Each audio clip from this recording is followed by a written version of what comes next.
ಸ್ನೇಹಿತರೆ, ನಮ್ಮ ವಿಡಿಯೋ ನೋಡುತ್ತಿದ್ದರೆ ದಯವಿಟ್ಟು ನಮ್ಮ ಚಾನಲನ್ನು ಸಬ್ಸ್ಕ್ರೈಬ್ ಮಾಡಿ. ನಿಮ್ಮ ಬೆಂಬಲವೇ ನಮ್ಮ ಶಕ್ತಿ. ಪ್ರತಿಯೊಂದು ಸಬ್ಸ್ಕ್ರಿಪ್ಷನ್ ನಮ್ಮನ್ನು ಇನ್ನಷ್ಟು ಉತ್ತಮ ವಿಷಯಗಳನ್ನು ತಯಾರಿಸಲು ಪ್ರೇರೇಪಿಸುತ್ತದೆ. ಹಾಗಾಗಿ ಸಬ್ಸ್ಕ್ರೈಬ್ ಮಾಡುವುದನ್ನು ಮರೆಯಬೇಡಿ. ನಮಸ್ಕಾರ ಮಿತ್ರರೇ, ದೇಶ ಪ್ರೇಮಿಗಳೇ, ನಮ್ಮ ಯೂಟ್ಯೂಬ್ ಚಾನಲ್ಗೆ ಸ್ವಾಗತ. ಇಂದು ಭಾರತದ ರಕ್ಷಣಾ ಆತ್ಮನಿರ್ಭರ ಯಾತ್ರೆಯಲ್ಲೊಂದು ಇತಿಹಾಸ ನಿರ್ಮಾಣವಾಗಿದೆ.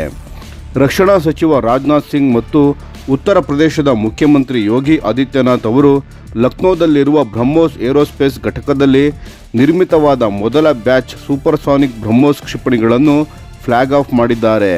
ಕಾರ್ಯಕ್ರಮದ ವೇಳೆ ಭಾರತ್ ಮಾತಾ ಕಿ ಜೈ ಎಂಬ ಘೋಷಣೆಗಳು ಕೇಳಿಸಿಬರುತ್ತಿದ್ದವು. ರಾಷ್ಟ್ರಭಕ್ತಿಯ ಭಾವನೆಯಲ್ಲಿ ಲಕ್ನೋ ಉಕ್ಕಿ ಹರಿಯಿತು. ಮುಖ್ಯಮಂತ್ರಿ ಯೋಗಿ ಆದಿತ್ಯನಾಥ್ ರವರು ಮಾತನಾಡಿ, ಬ್ರಹ್ಮೋಸ್ ಕ್ಷಿಪಣಿ ಕೇವಲ ಭಾರತದ ರಕ್ಷಣೆಗೆ ಮಾತ್ರವಲ್ಲ, ನಮ್ಮ ಸ್ನೇಹಪರ ರಾಷ್ಟ್ರಗಳಿಗೂ ಬಲ ನೀಡುವ ಶಸ್ತ್ರವಾಗಿದೆ. ಲಕ್ನೋದಲ್ಲಿ ಈ ಉತ್ಪಾದನೆ ಪ್ರಧಾನಮಂತ್ರಿ ನರೇಂದ್ರ ಮೋದಿಯವರ ಮೇಕ್ ಇನ್ ಇಂಡಿಯಾ ದೃಷ್ಟಿಯನ್ನು ಸಾಕಾರಗೊಳಿಸುತ್ತಿದೆ. ಇದು ಭಾರತದ ಗೌರವದ ಕ್ಷಣ. ರಕ್ಷಣಾ ಸಚಿವ ರಾಜನಾಥ್ ಸಿಂಗ್ ಅವರ ಪ್ರಯತ್ನದಿಂದ ಲಕ್ನೋದಲ್ಲಿ ಬ್ರಹ್ಮೋಸ್ ನಿರ್ಮಾಣ ಸಾಧ್ಯವಾಗಿದೆ. ನಾಗರಿಕರ ಭದ್ರತೆ ಖಚಿತವಾದಾಗ ಮಾತ್ರ ರಾಷ್ಟ್ರವು ಸುಖಿ ಮತ್ತು ಸಮೃದ್ಧವಾಗುತ್ತದೆ. ಲಕ್ನೋದಲ್ಲಿ ತಯಾರಾಗುತ್ತಿರುವ ಈ ಕ್ಷಿಪಣಿ ಆ ಭದ್ರತೆಯ ಚಿಹ್ನೆಯಾಗಿದೆ. ಯುಪಿ ಡಿಫೆನ್ಸ್ ಮ್ಯಾನುಫ್ಯಾಕ್ಚರಿಂಗ್ ಕಾರಿಡಾರ್ನ ಪ್ರಗತಿ. ಯೋಗಿ ಆದಿತ್ಯನಾಥ್ ರವರು ಈ ಯೋಜನೆ 2018ರ ಇನ್ವೆಸ್ಟ್ಮೆಂಟ್ ಸಮ್ಮಿಟ್ನಲ್ಲಿ ಘೋಷಿಸಲಾಯಿತು. ದೇಶದ 2 ರಕ್ಷಣಾ ಕಾರಿಡಾರ್ಗಳಲ್ಲಿ ಒಂದನ್ನು ಉತ್ತರ ಪ್ರದೇಶಕ್ಕೆ ನೀಡಲಾಗಿತ್ತು. ಲಕ್ನೋ, ಕಾನ್ಪುರ್, ಆಗ್ರಾ, ಅಲಿಗಢ್, ಝಾನ್ಸಿ ಮತ್ತು ಚಿತ್ರಕೂಟ ಎಂಬ 6 ನೋಡ್ಸ್ನಲ್ಲಿ ಕೆಲಸ ನಡೆಯುತ್ತಿದೆ. ಬ್ರಹ್ಮೋಸ್ ಲಕ್ನೋ ಘಟಕ, ಭಾರತ್ ಡೈನಾಮಿಕ್ಸ್ ಝಾನ್ಸಿ ಘಟಕ ಮತ್ತು AK-203 ರೈಫಲ್ ಯೋಜನೆ ಅಮೇಥಿಯಲ್ಲಿ ನಡೆಯುತ್ತಿದೆ. ಈಗಾಗಲೇ 2500 ಎಕರೆಗಿಂತ ಹೆಚ್ಚು ಭೂಮಿ ಹಂಚಿಕೆಯಾಗಿದ್ದು 15,000ಕ್ಕೂ ಹೆಚ್ಚು ಯುವಕರಿಗೆ ಉದ್ಯೋಗ ಸಿಕ್ಕಿದೆ. ಬ್ರಹ್ಮೋಸ್ ಘಟಕದಲ್ಲಿ ITI, ಪಾಲಿಟೆಕ್ನಿಕ್ ಮತ್ತು ಇಂಜಿನಿಯರಿಂಗ್ ವಿದ್ಯಾರ್ಥಿಗಳು ಕೆಲಸ ಮಾಡುತ್ತಿದ್ದಾರೆ. ಈ ಮೂಲಕ ರಾಷ್ಟ್ರ ರಕ್ಷಣೆ ಮತ್ತು ಯುವಕರಿಗೆ ಉದ್ಯೋಗ 2 ಕೈಗೂಡಿ ಬರುತ್ತಿವೆ ಎಂದು ತಿಳಿಸಿದರು. ರಕ್ಷಣಾ ತಂತ್ರಜ್ಞಾನ ಮತ್ತು ಇನೋವೇಷನ್ಗೆ ಬಲ ನೀಡಲು IIT ಕಾನ್ಪುರ್ ಮತ್ತು IIT BHU ಸಹಯೋಗದಲ್ಲಿ 2 ಸೆಂಟರ್ ಆಫ್ ಎಕ್ಸಲೆನ್ಸ್ ಅನ್ನು ಸ್ಥಾಪಿಸಲಾಗುತ್ತಿದೆ. ಲಕ್ನೋ ಇಂದು ರಕ್ಷಣಾ ಕೈಗಾರಿಕೆ ಮತ್ತು ಅಭಿವೃದ್ಧಿಯ ಕೇಂದ್ರವಾಗಿದೆ. ಕಾರ್ಯಕ್ರಮದ ವೇಳೆ ಬ್ರಹ್ಮೋಸ್ ಸಂಸ್ಥೆಯ ಡೈರೆಕ್ಟರ್ ಜನರಲ್ 40 ಕೋಟಿ ರೂಪಾಯಿಗಳ GST ಚೆಕ್ ಅನ್ನು UP ಸರ್ಕಾರಕ್ಕೆ ಹಸ್ತಾಂತರಿಸಿದರು. ಈ ಘಟಕದಿಂದ ಪ್ರತಿ ವರ್ಷ 100 ಕ್ಷಿಪಣಿಗಳ ಉತ್ಪಾದನೆ ಆರಂಭವಾಗುತ್ತಿದ್ದು ನಂತರ 150ಕ್ಕೆ ಹೆಚ್ಚಲಿದೆ. ಮುಂಬರುವ ದಿನಗಳಲ್ಲಿ ಹೆಚ್ಚಿನ ಉತ್ಪಾದನೆಯಿಂದ 150ರಿಂದ 200 ಕೋಟಿವರೆಗೆ GST ಆದಾಯ ಉಂಟಾಗಲಿದೆ. ಲಕ್ನೋ ಮಣ್ಣೆ ಈಗ ಚಿನ್ನ ನೀಡುತ್ತಿದೆ. ರಾಷ್ಟ್ರದ ರಕ್ಷಣೆಯನ್ನು, ಆರ್ಥಿಕ ಸಮೃದ್ಧಿಯನ್ನು ಒಟ್ಟಿಗೆ ಖಚಿತಪಡಿಸುತ್ತಿದೆ. ಅಗತ್ಯವಿದ್ದರೆ DRDOಗೆ ಹೆಚ್ಚುವರಿ ಭೂಮಿಯನ್ನು ಸರ್ಕಾರ ನೀಡಲು ಸಿದ್ಧವಾಗಿದೆ. ರಕ್ಷಣಾ ಸಚಿವ ರಾಜನಾಥ್ ಸಿಂಗ್ ಅವರ ಘೋಷಣೆಯೊಂದಿಗೆ ಬ್ರಹ್ಮೋಸ್ ಕೇವಲ ಕ್ಷಿಪಣಿಯಲ್ಲ, ಅದು ಭಾರತದ ಸಾಮರ್ಥ್ಯದ ಚಿಹ್ನೆ.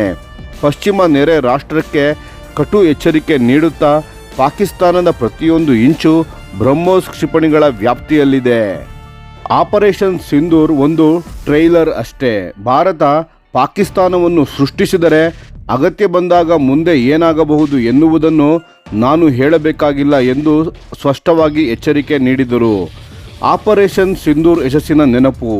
ಮೇ ತಿಂಗಳಲ್ಲಿ ನಡೆದ ಆಪರೇಷನ್ ಸಿಂಧೂರ್ ವೇಳೆ ಬ್ರಹ್ಮೋಸ್ ಕ್ಷಿಪಣಿಗಳು ಪಾಕಿಸ್ತಾನದ ವಾಯು ರಕ್ಷಣಾ ವ್ಯವಸ್ಥೆಯನ್ನು ಹೊಡೆದು ಹಾಕಿ ಅದರ ಪ್ರಮುಖ ಸೈನಿಕ ನೆಲೆಗಳನ್ನು ನಾಶ ಮಾಡಿದವು. ಆ ಬಳಿಕ ಪ್ರಧಾನಮಂತ್ರಿ ಮೋದಿ ಸೇರಿದಂತೆ ಅನೇಕ ಉನ್ನತ ನಾಯಕರು ಈ ಸಾಧನೆಯನ್ನು ರಾಷ್ಟ್ರದ ಹೆಮ್ಮೆಯ ಕ್ಷಣ ಎಂದು ಶ್ಲಾಘಿಸಿದ್ದಾರೆ. ಬ್ರಹ್ಮೋಸ್ ಕ್ಷಿಪಣಿಯ ಸಾಮರ್ಥ್ಯ. ಈ ಕ್ಷಿಪಣಿ ಸಾಂಪ್ರದಾಯಿಕ ವಾರ್ಹೆಡ್ ಅಥವಾ ಅತ್ಯಾಧುನಿಕ ಗೈಡೆಡ್ ಸಿಸ್ಟಮ್ ಹೊಂದಿದೆ. ಇದು ಸೂಪರ್ಸಾನಿಕ್ ವೇಗದಲ್ಲಿ ದೂರದ ಗುರಿಯನ್ನು ಅತ್ಯಂತ ನಿಖರವಾಗಿ ನಾಶಪಡಿಸಬಲ್ಲದು. ವೇಗ, ನಿಖರತೆ ಮತ್ತು ಶಕ್ತಿಯ ಸಂಯೋಜನೆಯಿಂದ ಬ್ರಹ್ಮೋಸ್ ಇಂದು ವಿಶ್ವದ ಅತ್ಯುತ್ತಮ ಕ್ಷಿಪಣಿ ವ್ಯವಸ್ಥೆಗಳಲ್ಲೊಂದಾಗಿದೆ ಮತ್ತು ಭಾರತೀಯ ಸಶಸ್ತ್ರ ಪಡೆಯ ಬೆನ್ನೆಲುಬಾಗಿದೆ. ರಫ್ತು ಯಶಸ್ಸು ಮತ್ತು ಜಾಗತಿಕ ಮಾನದಂಡ. ರಾಜನಾಥ್ ಸಿಂಗ್ ರವರು ಕಳೆದ 1 ತಿಂಗಳಲ್ಲಿ ಭಾರತ 4,000 ಕೋಟಿ ಮೌಲ್ಯದ ಬ್ರಹ್ಮೋಸ್ ಕ್ಷಿಪಣಿಗಳ ರಫ್ತು ಒಪ್ಪಂದಗಳನ್ನು 2 ರಾಷ್ಟ್ರಗಳೊಂದಿಗೆ ಮಾಡಿಕೊಂಡಿದೆ. ರಾಷ್ಟ್ರಗಳ ಹೆಸರನ್ನು ಬಹಿರಂಗಪಡಿಸದಿದ್ದರೂ ಈಗಾಗಲೇ ಫಿಲಿಪೈನ್ಸ್ಗೆ $375 ಮಿಲಿಯನ್ ಮೌಲ್ಯದ ಒಪ್ಪಂದದಡಿ 2 ಹಂತದ ರಫ್ತು ಪೂರ್ಣಗೊಂಡಿದೆ. ಭಾರತ ಈಗ ಪಡೆಯುವ ರಾಷ್ಟ್ರವಲ್ಲ, ಕೊಡುವ ರಾಷ್ಟ್ರವಾಗಿದೆ ಎಂದು ಹೆಮ್ಮೆಯಿಂದ ಹೇಳಿದರು. ಲಕ್ನೋ ಘಟಕದ ವಿವರಗಳು. 200 ಎಕರೆ ಪ್ರದೇಶದಲ್ಲಿ 380 ಕೋಟಿ ವೆಚ್ಚದಲ್ಲಿ ನಿರ್ಮಿಸಲಾದ ಈ ಘಟಕ ಉತ್ತರ ಪ್ರದೇಶದ ರಕ್ಷಣಾ ಕೈಗಾರಿಕಾ ಕಾರಿಡಾರ್ನ ಪ್ರಮುಖ ಭಾಗವಾಗಿದೆ. ಮೇ ತಿಂಗಳಲ್ಲಿ ಇದರ ಉದ್ಘಾಟನೆ ನಡೆದಿತ್ತು. ಈ ಘಟಕದ ವಾರ್ಷಿಕ ಉತ್ಪಾದನಾ ಸಾಮರ್ಥ್ಯ 100 ಬ್ರಹ್ಮೋಸ್ ಕ್ಷಿಪಣಿ ವ್ಯವಸ್ಥೆಗಳಾಗಿದೆ ಮತ್ತು ಮುಂದಿನ ಆರ್ಥಿಕ ವರ್ಷದಲ್ಲಿ ಇದರ ಟರ್ನ್ಓವರ್ 3,000 ಕೋಟಿ ತಲುಪಲಿದೆ. ರಾಜ್ಯಕ್ಕೆ ಮಾತ್ರವೇ 300 ಕೋಟಿ GST ಆದಾಯ ದೊರೆಯಲಿದೆ.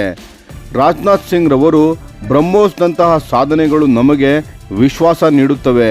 ಮೇಕ್ ಇನ್ ಇಂಡಿಯಾ ಕೇವಲ ಘೋಷಣೆ ಅಲ್ಲ, ಅದು ಈಗ ಒಂದು ಜಾಗತಿಕ ಬ್ರ್ಯಾಂಡ್ ಆಗಿದೆ.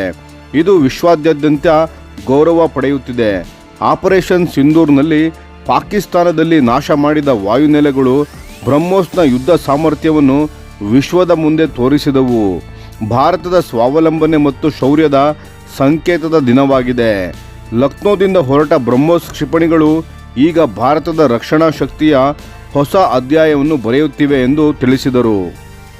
ನಮ್ಮ ವಿಡಿಯೋಗೆ ಲೈಕ್ ಮಾಡಿ, ನಮ್ಮ ಚಾನಲ್ಗೆ ಸಬ್ಸ್ಕ್ರೈಬ್ ಮಾಡಿ, ಬೆಲ್ ಐಕಾನ್ ಒತ್ತಿ. ಯಾವ ಅಪ್ಡೇಟ್ಗೂ ಮಿಸ್ ಆಗಬೇಡಿ. ಡಿಫೆನ್ಸ್ ಸುದ್ದಿಗಳನ್ನು ತ್ವರಿತವಾಗಿ ಪಡೆಯಿರಿ. ನಿಮ್ಮ ಬೆಂಬಲವೇ ನಮ್ಮ ಶಕ್ತಿ. ಭಾರತ ಬಲಿಷ್ಠವಾಗಲಿ ಎಂದು ಆಶಿಸುತ್ತಾ ಭಾರತ ಮಾತೆಗೆ ಜೈ.